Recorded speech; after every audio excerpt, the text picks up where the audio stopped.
Halo Bro Insis, apa kabar kalian semua? Tentunya sehat, bahagia, dan sukses selalu.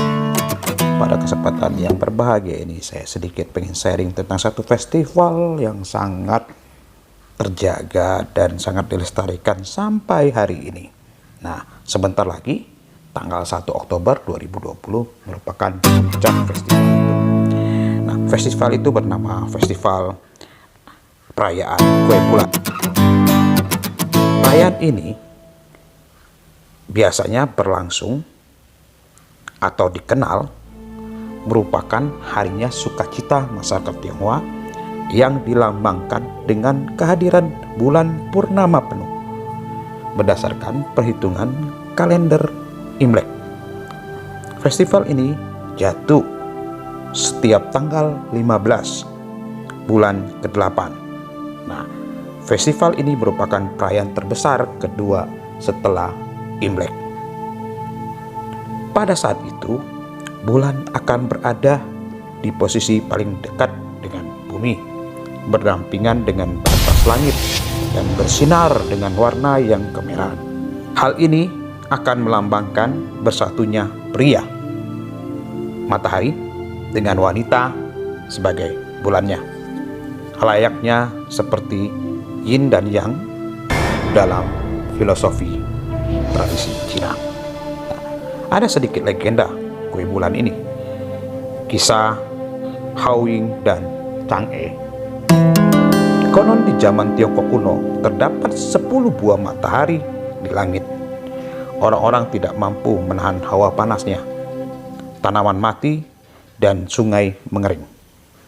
Hal ini membuat seorang lelaki yang bernama Hao Yi maju untuk memperbaiki keadaan tersebut. Hao Yi adalah seorang pemanah. Ia mendaki Gunung Kunlun dan memanah 9 matahari hingga jatuh padam dan hanya menyisakan 1 di langit.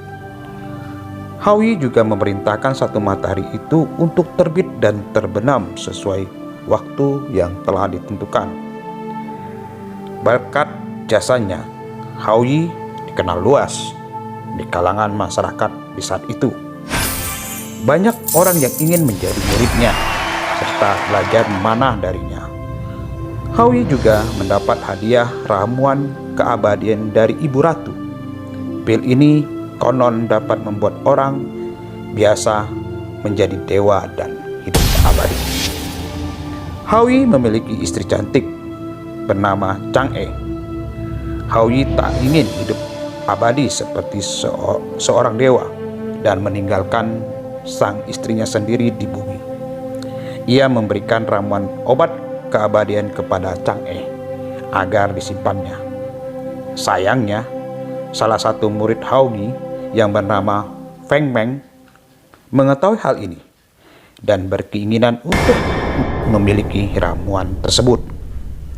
Pada suatu hari, Hao Yi mengajak murid-muridnya untuk berburu dan berlatih memanah.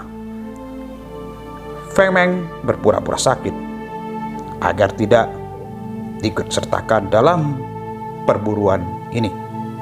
Ketika Hao Yi pergi, Feng Meng pergi ke rumahnya dan mengancam Chang'e dengan pedang agar memberikan ramuan obat keabadian padanya. Chang'e pun menolak. Namun ia merasa bahwa ia tidak akan mampu melawan Feng Meng sendirian. Dalam keadaan yang panik, Chang'e pun memutuskan untuk meminum ramuan obat keabadian itu. Setelah meminumnya, Chang'e merasa tubuhnya menjadi ringan. Ia pun perlahan terbang ke langit. Namun, Chang'e masih merindukan suaminya dan tak ingin berpisah jauh darinya. Maka dari itu Chang'e memutuskan untuk tinggal di bulan, tempat terdekat dari bumi, agar dia senantiasa merasa dekat dengan sang suami.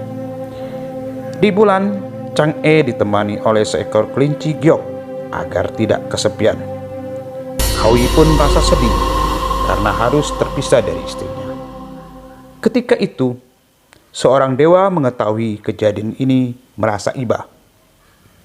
Beliau mendatangi Hao Yi dalam mimpinya. dan mengajarnya cara bertemu dengan Chang'e. Dewa itu menyuruh Howie untuk membuat kue bulan dan memanggil nama Chang'e secara terus-menerus sampai puncak bulan purnama. Ketika bulan berada paling dekat dengan bumi, tanggal 15 bulan April, menurut tanggal Imlek, Howie melaksanakan ajaran sang dewa. Dan benarlah, Chang'e pun turun ke bumi dan menemui Howie selama sehari.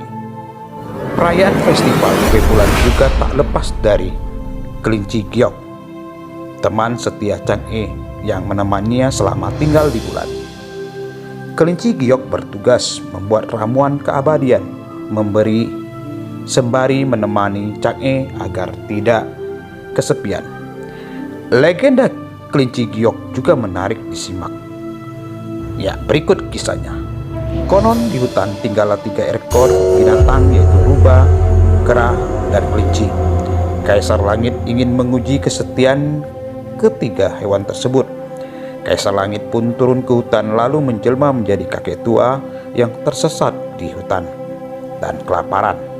Kakek tua itu meminta tolong kepada 3 binatang tersebut untuk memberinya makan. Sang kera mencari buah-buahan di hutan dan si rubah menangkap ikan di sungai. Sementara kelinci tidak dapat menemukan apa-apa. Kakek tua itu pun sedikit kecewa karena nyatanya mereka tidak bekerja sama. Akibatnya, si kelinci tidak mampu membawa apa-apa. Sebagai gantinya, kelinci bersedia memasak untuk si kakek. Ketika hewan tersebut kemudian membuat api dari kayu bakar, kelinci masih merasa bersalah. Kemudian ia mengatakan bahwa sebagai ganti atas kegagalannya, ia bersedia mengorbankan diri untuk dimakan si kakek tua itu. Kelinci itu pun melompat ke dalam api. Kaisar Langit terharu dengan pengorbanan si kelinci tersebut. Sang kaisar pun menghidupkan kembali sang kelinci, sekaligus menjadinya pembuat ramuan keabadian di Kayangan. Sang kelinci pun bekerja dengan rajin. Pada suatu hari, Ibu Ratu datang meminta tambahan ramuan keabadian untuk diberikan kepada Howie yang memanah yang telah menolong rakyat yang tersiksa akibat 10 matahari. Permintaan ini melanggar aturan langit sehingga kelinci menolak. Ibu Ratu marah dan memaksa kelinci untuk tetap menyerahkan ramuan keabadian tersebut. Kelinci itu pun takut, akhirnya mengikuti kehendak Ibu Ratu. Mendengar hal itu, Kaisar Langit menjadi murka kepada kelinci. Kelinci bersujud mohon ampun dan bersedia menerima hukuman apapun. Kaisar Langit akhirnya memberi kesempatan kepada kelinci, namun ia harus tinggal di bulan menemani Chang'e sembari tetap membuat ramuan keabadian. Si kelinci lega dan dengan senang hati menjalani keputusan Kaisar Langit. Ia pun segera pergi ke bulan dan tinggal bersama Chang'e. Menurut catatan sejarah, kue bulan muncul pada zaman dinasti Ming yang dikaitkan kisah pemberontakan heroik Zhu Yuanzhang. Beliau memimpin para petani Han melawan pemerintah Mongol.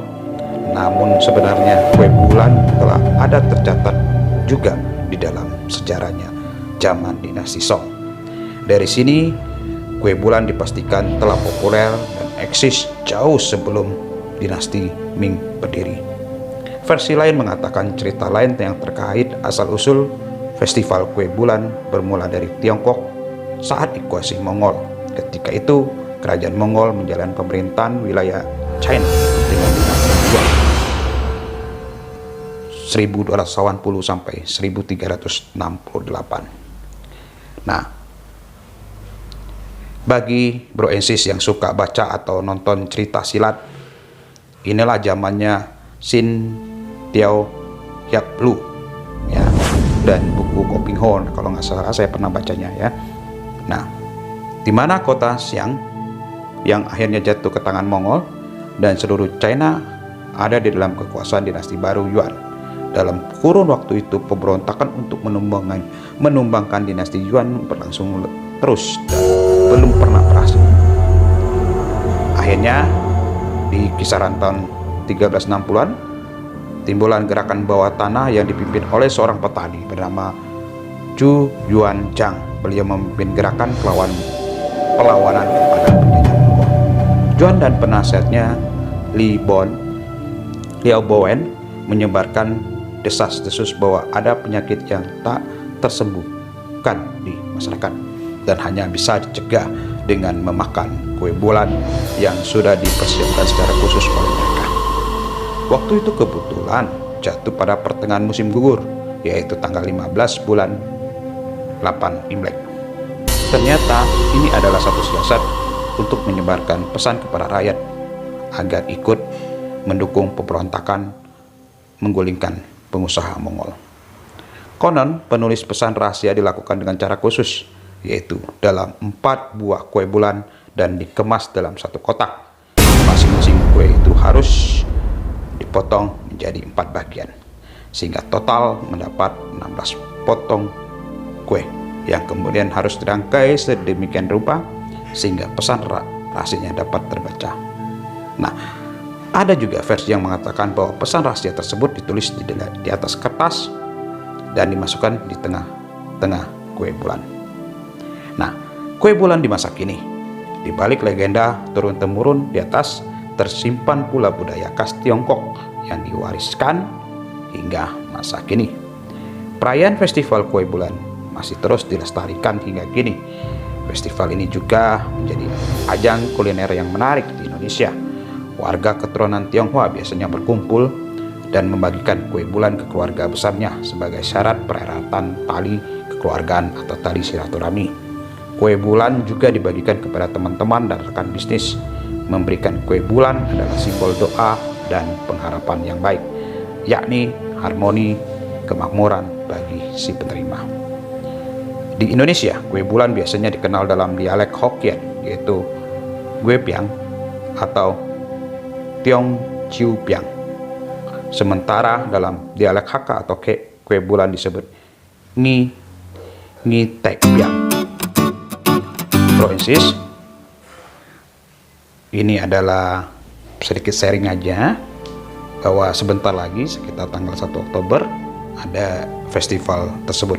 Nah, saya pengen sedikit kasih judul sharing saya hari ini adalah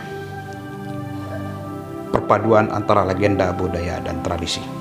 Ya, jadi Bro and Sis, thank you so much yang sudah tetap stay tune di sini, yang tetap nonton sampai selesai mendengarkan cerita narasi dongeng atau legenda ataupun tentang suatu festival. Semoga bermanfaat buat Bro and Sis. Mohon maaf jika dalam kosakata saya ada yang kurang, mohon dikoreksi. Dan saya mengucapkan sekali lagi terima kasih. Ketemu lagi di lain kesempatan, dan semoga Bro and Sis saya doakan sukses, bahagia, dan sehat selalu. Bye, see you again.